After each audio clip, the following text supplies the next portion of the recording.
I really liked The Purge, Anarchy, and I also liked the first film, and now the second film.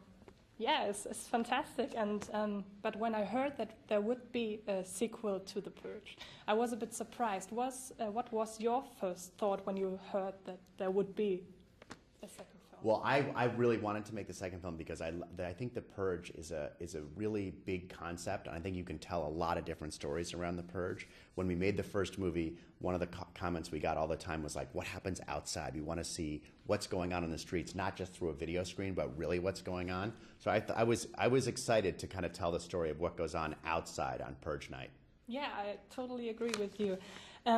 The idea behind The Purge is that one night a year, every crime is legal, including murder. And yeah, the story takes place in the future, but it's not a science fiction film. But it feels so realistic. What do you think? How realistic is the Purge scenery? How realistic? You mean could it happen? Is that what you mean? Yeah. What do you think? Yeah, well, you have two parts to your question. We really didn't want to make it sci-fi. We wanted to make it seem like it was almost like an alternate reality to today. So it's in the future, but it's in the very near future. So things feel very similar to they do now. The Purge is a cautionary tale. I hope it never happens. I think The Purge would be a terrible thing to actually happen, and that's a big reason why we made the movie, is to kind of as a comment on the fact that Americans love guns so much. Look where this might go. So that was one of the things that we thought about when James came up with the idea for the movie. Okay. The first film was a kind of home invasion thriller. We had one house, the family was locked inside. Now we are directly on the streets, inside The Purge. What do you think is more spooky, to be locked inside a house or to be on the streets? I think both things are really scary. I think to be in your own space and have the idea of someone coming into that, where you're in a safe place and the outside is going to come in, is a very scary thing. But then I was just talking about this before. When you're outside, and in one instance you're trapped inside, and the other instance you're trapped outside. And I think both, for very different reasons, are very scary. I think it would be worse to be outside on Purge night, though, than to be inside. Okay. The Purge Anarchy is more bigger than the first one. Sometimes it looks a bit like a big budget Hollywood movie. Oh no! Sometimes there are scenes maybe on the bridge, right? With when they stop before the car breaks down. A bit, and but you have a very small budget. And how have you done it to make it look so big? So big, yeah. so we still have a very small budget on the second movie, although it was slightly bigger than the first budget. But the trick to making the movie feel big is that no one above the line gets paid unless the movie does well. So we don't get paid, the director gets paid scale, which is the minimum, and the actors get paid scale, which is the minimum. And if the movie works, people make more money, and if it doesn't, they don't. But that's the most important way to keep our budgets very, very low. Oh, cool, okay. To be perfectly honest with you, the first time I realized that you didn't just produce horror films was when I prepared for this interview today. Right. And before that, I have to look. Okay. I associated you with horror films like the Paranormal Activity franchise or Sinister, Insidious. But you did films like you produced films like The Reader or the Tooth Fairy, for example.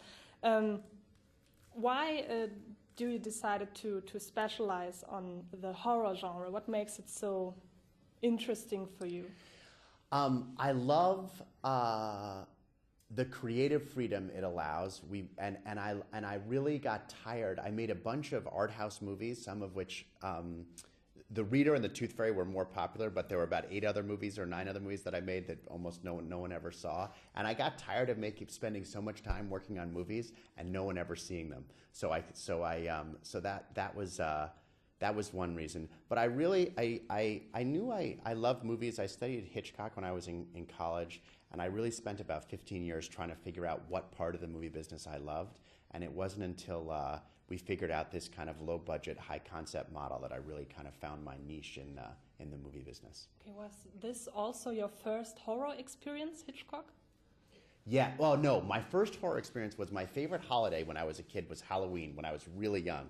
When I was 5 or 6 years old, my mother and I used to make my Halloween costume. We'd start in August, so Halloween is the end of October. So 3 months we take to make our costumes. So that was, I think, my first scary experience was our Halloween costumes. Okay. I've heard that the Purge franchise is to be continued every year. Is this true? Maybe. I hope so. I don't know. If no one goes to see this movie, then definitely not. But hopefully a lot of people will, and we'll get to keep. I think there are a lot of stories you could tell around the Purge, and you could tell stories even what happens in different countries during the Purge. So I hope so, but not for sure one way or the other yet. Okay. And so now my last question. Can you tell us something about your upcoming projects? Maybe something about Insidious Chapter 3 or Sinister 2? So we start shooting Insidious 3 in a couple weeks. We start shooting Sinister 2 in 6 weeks, and both of those movies will come out next year. And then we start shooting Paranormal Activity 5 or 6, depending on if you count the marked ones, in September. So those are our next productions coming up. Okay, thank you very much. Thank you. Thank you. Der Verkehr in der Innenstadt nimmt rapide zu. Die Bürger beeilen sich, nach Hause zu kommen. Na dann viel Glück. Eine sichere Nacht. Wenn sie nicht purgen, sollten sie die Straßen so schnell wie möglich verlassen. Da draußen herrscht bald Krieg. Hier spricht das Notfallübertragungssystem. Wir verkünden den Beginn der diesjährigen Purge. Sobald die Sirene ertönt, sind sämtliche Verbrechen, einschließlich Mord, erlaubt. Rettungskräfte stehen nicht mehr zur Verfügung. Du weißt, wie gefährlich das ist. Das macht ihn nicht wieder lebendig. Dir wird es danach nicht besser gehen. Tu es nicht. Es ist schon spät. Du solltest jetzt gehen. Ihre Regierung dankt Ihnen für Ihre Teilnahme. Es gibt ein ungeschriebenes Purge-Gesetz. Rette kein Leben. Was ist das? Heute Nacht nehmen wir Leben. Dabei benötigen wir keine Störenfriede. Fahr einfach. Halte dich an den Plan. Und schon gar keine Helden. Keine Helden. Danke. Kommen Sie. Oh mein Gott. Hey, wir müssen hier weg! Lauf, lauf, lauf! Wir bleiben zusammen. Solange wir uns bewegen, passiert nichts. Wir sollten nicht hier draußen sein. Los, mir nach. Ganz ruhig bleiben. Warum tötet ihr uns nicht einfach? Oh mein Gott, wo bringen die uns hin? Ladies und Gentlemen, die nächste Ladung ist gerade eingetroffen. Dies ist nun schon die letzte Purge des Abends. Das Anfangsgebot liegt bei 200.000.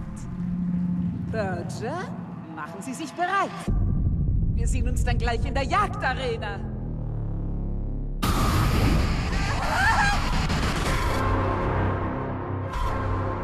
Wir werden Leute vor uns haben und wir werden welche hinter uns haben. Zusammenbleiben, schön zusammenbleiben. Sie bleiben nicht stehen, sie rennen um ihr Leben. Leute wie wir überleben diese Nacht nicht! Man wird verflucht nochmal! Gepurgt! Schießen Sie! Sie kommen! Vergiss nicht, wie viel Gutes die Säuberung uns bringt.